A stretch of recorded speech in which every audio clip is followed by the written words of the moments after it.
think Jordan's adjusting. You were talking about the draft grading committee. I forget what it's called, but one of our producers who's away for the week, he's in Ibiza.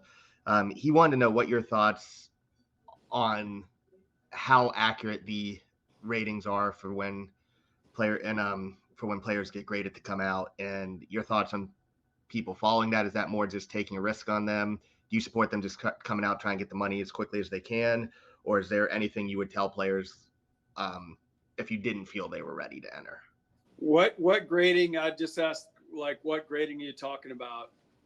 I think Brett's alluding to if a guy, let's say, hears back that he's a fourth or a fifth round guy, or even a seventh round guy, and he feels like he should be rated higher, either deciding to go back to school or still taking that plunge into the draft. Yeah, I got you. I mean, there's a big difference. I just wanted to make sure we were all on the same page because there's a lot of nonsense out there, and I always caution players not to pay attention to what's on social media or the internet, just because, I mean, you go back and look at some of these mock drafts. I mean, they're rough, man. Like, there was an agency that did a study a couple summers ago, and there was a particular quarterback in college football this year that two summers ago now, he was in 9 of the 14 mock drafts that this agency studied. And now he is 2 years later. He's not even at that school anymore, which tells you, like, he wasn't even going to get drafted. And he was in 9 of the 14 mock first round drafts. So, again, but if we're talking about the college advisory committee that the league, where the league or the players can put in the petition for, that's a completely different story. So, I mean, yeah, that stuff's accurate, but again, they're just grading the tape. It's like us. I mean, they're not taking into effect some of the stuff, because if it's guys putting in grades, that's underclassmen. So a lot of the teams don't know those players as well, so they certainly won't know the medical stuff.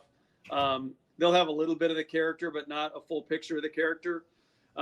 So they're close, but that's been the great thing with NIL, guys, is guys are making a lot better football decisions now. As you know, a lot of these guys don't come from a lot, and they come from rough family circumstances. And sometimes, even if they knew back in the day, 3-4 years ago, going all the way back, I mean, if people are telling them they're going to be a late round pick or a priority free agent player, sometimes that was good enough. You know what? I got to take a shot. I got to help mom keep the lights on.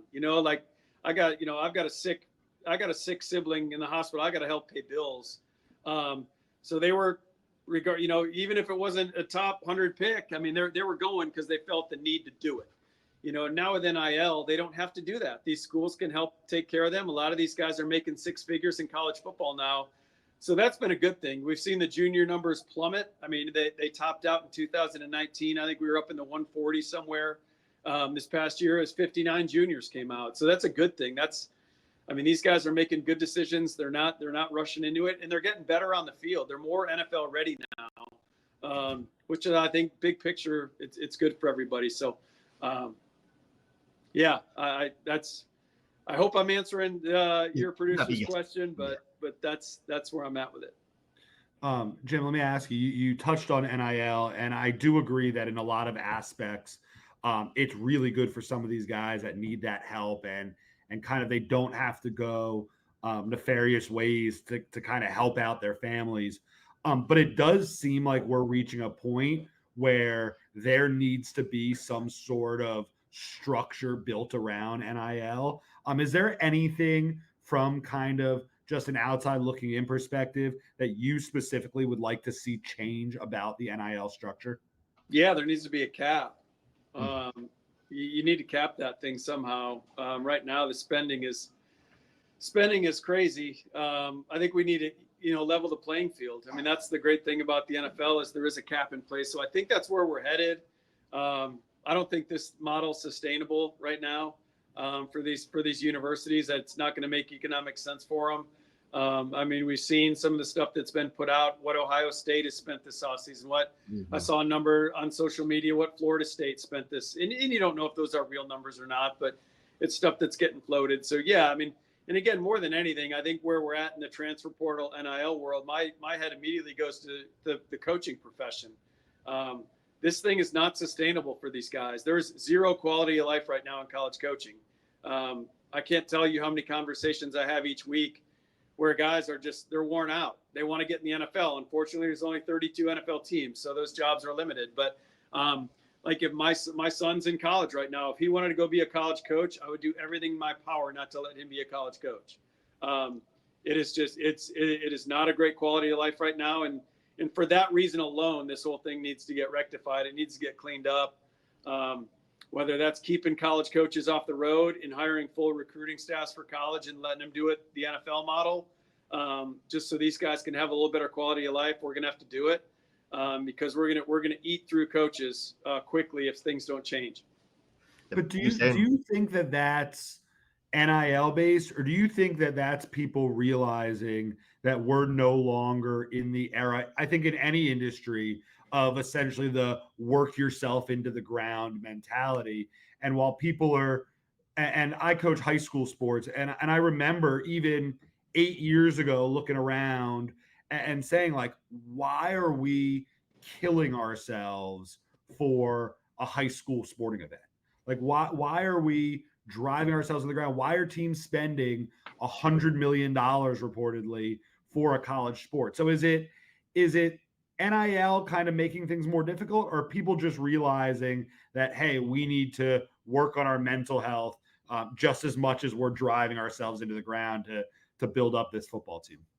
Well, I think it's not just NIL, it's the portal, right? So, I mean, back in the day, you recruit a kid and you get him on campus as a high school guy. He's more times than not, 95% of the time, he's going to be there 4 or 5 years and then leave. He's not, getting up and getting out of there. I mean, we've made it too easy on the players, to get up and leave. So what does that do to the coaches? Every day you wake up, you got to go in the wideout room and make sure 14 wide receivers are happy every day. Like, that's just not sustainable. Like, we got to get to a better place than that. And then expect them to go on the road half the year and recruit. I mean, it's just, again, this is a conversation for a different podcast, but there's a lot of issues going on in the college coaching world. Yeah, I think it was Jeff Hafley who just left Boston College to go back to the pros, and he just said, the one thing I don't get to do anymore is coach football. And yeah. I mean, I had a really candid conversation with Jeff Hafley this spring, back in May, and I mean, I can't share it on this podcast, but yeah, some of the stories you hear are absolutely crazy right now. And it's become less about coaching, which is what most guys go into the profession for, is to help these young men become better people and football players. It's not about that anymore. It's about social media and being a slave to your phone. I mean, these guys, they can't go anywhere. I had a friend of mine take an NFL job 2 years ago, and I saw him at the combine. He was like, I've been here for 4 days, and the only time my phone is rang is when my wife called and kids called. He's like, this is insane. He's like, I've been living in this college world for all these years. Like, so I just